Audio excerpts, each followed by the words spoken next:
Price Lord. கர்த்தர் நாம் மகிமைப்படுவதாக. இந்த அருமையான புதிய நாளிலே உங்களை சந்திப்பதில் மிகுந்த மகிழ்ச்சி அடைகிறேன். தினமொரு லோகோஸ் வார்த்தை. ஒவ்வொரு நாள் காலை வேளையிலே கர்த்தர் நம்மோடு பேசுகிற ஒரு வார்த்தையை நாம் பகிர்ந்து கொண்டு வருகிறோம். இந்த நாளிலும் கூட இந்த காலை வேளையிலே கர்த்தர் நமக்கு சொல்லுகிற ஒரு வார்த்தையை நான் உங்களுக்கு சொல்லி செபிக்க விரும்புகிறேன்.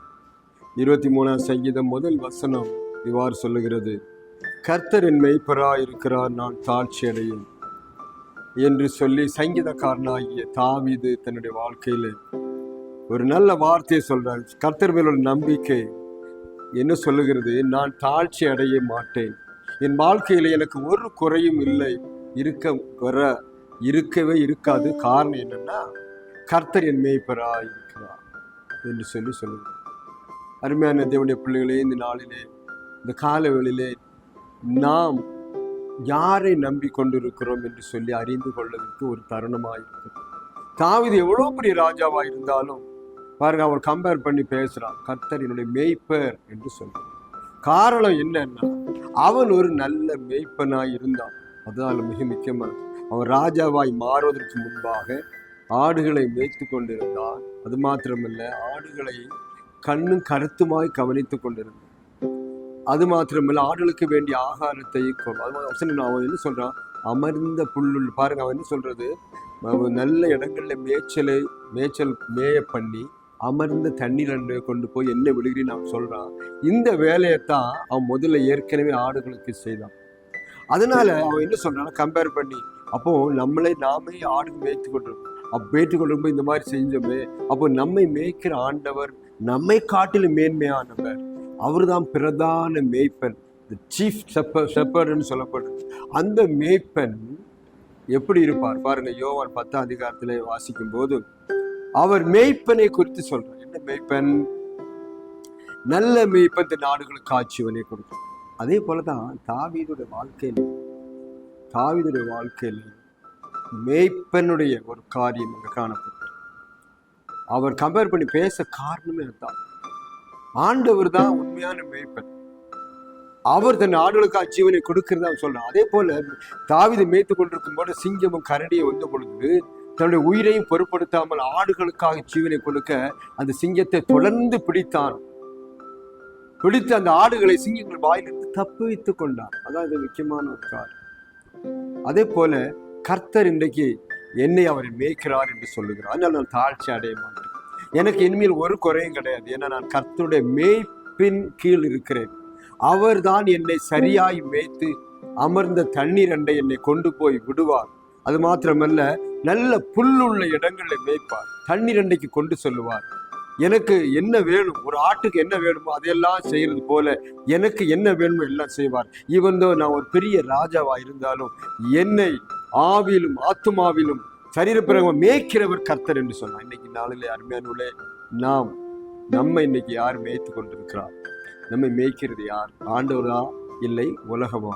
இன்னைக்கு பிசாஸ் யார் மேய்க்கிறான்னு பாருங்க. கர்த்தர் மேய்ப்பரா இருந்தாருன்னா நீங்க ஒரு குறையும் இருக்காது. குறைவெல்லாம் நிறைவாக்குறவர், குறைவெல்லாம் கிறிஸ்துவுக்குள் மகிமையிலே நிறைவாக்குறவர் இந்த கால வேளையிலே உங்க குறைவெல்லாம் நிறைவாக்குவார். துக்கத்தோடு இருக்கிறீர்களோ, வேதனையோடு எல்லாம் முடிஞ்சு போச்சு, இனிமேல் வாழ்க்கையில் ஒன்றுமே இல்லை என்று சொல்லி கொண்டு அங்கலாய்த்து கொண்டிருந்தாலும் உங்களை மேய்க்கிற கர்த்தர் சொல்லுகிறார்.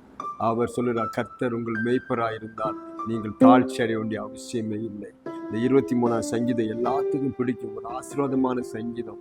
இன்றைக்கும் இந்த சங்கீதம் முதல் வார்த்தை சொல்லுகிறது, எப்படி தாவீதுக்கு கர்த்தர் மேய்ப்பராய் இருந்தாரோ அதே போல நம்மையும் மேய்ப்பதற்கு ஒப்பு கொடுக்கும். அவருடைய மேய்ச்சலில் கீழ் ஆடுகளாய் நாம் மாற வேண்டும். ஆனா இயேசு ஆடெல்லாம் மேய்க்கல். நீங்க தப்பா புரிஞ்சுக்காதீங்க. இயேசு ஆடு நிறைய வச்சிருந்தார், 100 வச்சிருந்தார் நினைச்சிடாதீங்க. அது இந்த மேய்ப்பனான தாவீது கம்பேர் பண்ணி சொல்றேன். நான் எப்படி ஆடுகளை மேய்த்தேன் அதே போல கர்த்தர் என்னை மேய்க்கிறார், என்னை சரியான வழியில நடத்துகிறார், நான் ஆடுகளை சரியான முறையில் நடத்தினேன் என்று சொல்லி கம்பேர் பண்ணி சொல்லி கொண்டிருக்கேன். நாட்களில் கர்த்தர் உங்களை அப்படித்தான் நடத்துவார். நீங்க ஒன்றுக்கும் கவலைப்படாதீங்க. இந்த காலையிலே எதை குறித்தும் கவலைப்படாம கர்த்தர் மேல் உங்கள் பாரங்களை வையுங்கள், கர்த்தர் மேல் உங்கள் கவலைகளை வைத்து விடுங்கள், கர்த்தர் மேல் உங்களுடைய பிரச்சனைகளை சொல்லுங்க, ஆண்டவர்கிட்ட சொல்லுங்க. அவர் எல்லாவற்றையும் மாற்றி உங்களை என்ன செய்வார் தெரியுமா? ஒரு தாழ்ச்சியும் இல்லாதபடி, குறை இல்லாதபடி. பாருங்க, சிங்கக்குட்டி எல்லாம் பட்டினியா இருக்கும், தாழ்ச்சி அடையும். ஆனால் கர்த்தரை தேடுகளுக்கோ ஒரு நன்மையும் குறையப்படும். அது அந்த வார்த்தை தான் அங்கே சொல்லப்பட்டு, நான் தாழ்ச்சி அடைய மாட்டேன், நான் குறைவுள்ளவனாய் இருக்க மாட்டேன், எல்லாவற்றையும் நிறைவாய் நடத்துகிற இயேசு என்னோட இருப்பதனால அவர் என்னை மேய்த்து கொண்டிருக்கும். சில காரியங்களை பார்க்கும்போது உலகத்தில் மக்கள் தான் மக்களை அவங்களே மேய்ச்சிக்குவாங்க பாருங்க. சிலவங்களை பெரிய பணக்காரன் மேய்ப்பான், சிலவங்களை பாருங்க பிசாசு தான் மேய்ச்சிட்டு இருக்கும், அவங்க சொல்லப்படி தான் கேட்பாங்க. ஆனா இந்த தாவீதையோ கர்த்தர் மேய்த்தார், அதனால கர்த்தர் மேய்த்தாரன் நடத்தினார்னு அர்த்தம்.